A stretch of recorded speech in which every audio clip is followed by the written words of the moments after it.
Maharashtra TV news, आवाज सर्वसामान्यांचा। तसेच उपोषणकर्त्यांची जवळजवळ 3 दिवसापासून उपोषण चालू असून प्रकृती खालवलेली आहे, परंतु शासनाने याच्याकडे कुठल्याही विभागाने गंभीर दखल घेतलेली नसल्याने ही परिस्थिती चिघळण्याची शक्यता आहे। आणि स्वातंत्र्य दिन 15 ऑगस्ट हा जवळ आल्याने अशा स्वातंत्र्य दिनाच्या पूर्वसंध्येला जर अशी एक अवस्था उपोषण होत असेल तर ही राज्याला अभिमानास्पद गोष्ट नाही।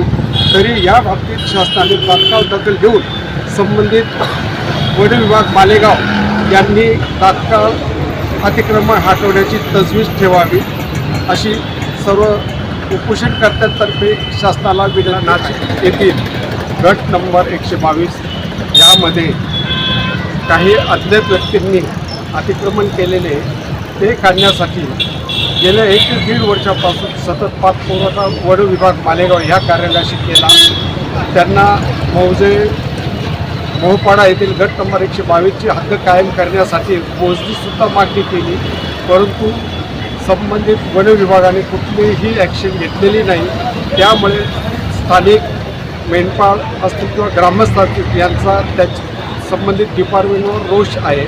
त्यांनी कमीत कमी तेवढी हद्द तरी मोजणी घ्यावी अशी ग्रामस्थांची इच्छा आहे। आणि आता झालेले जे 2018 पासून जे अतिक्रमण आहे ते अतिक्रमण तात्काळ हटवण्यात यावे आणि जे दावे मंजूर करून दिलेले ते दावे अपिलात घेऊन त्यांचे रद्द करावे किंवा त्यांना इतर ठिकाणी त्यांच्या मूळ गावी जमीन वन विभागाची जमीन उपलब्ध आहे त्या ठिकाणी त्यांना जमीन देण्यात यावी आणि गावातील अतिक्रमण काढण्यात यावे। वंदे महाराष्ट्र टीव्ही न्यूज, आवाज सर्वसामान्यांचा।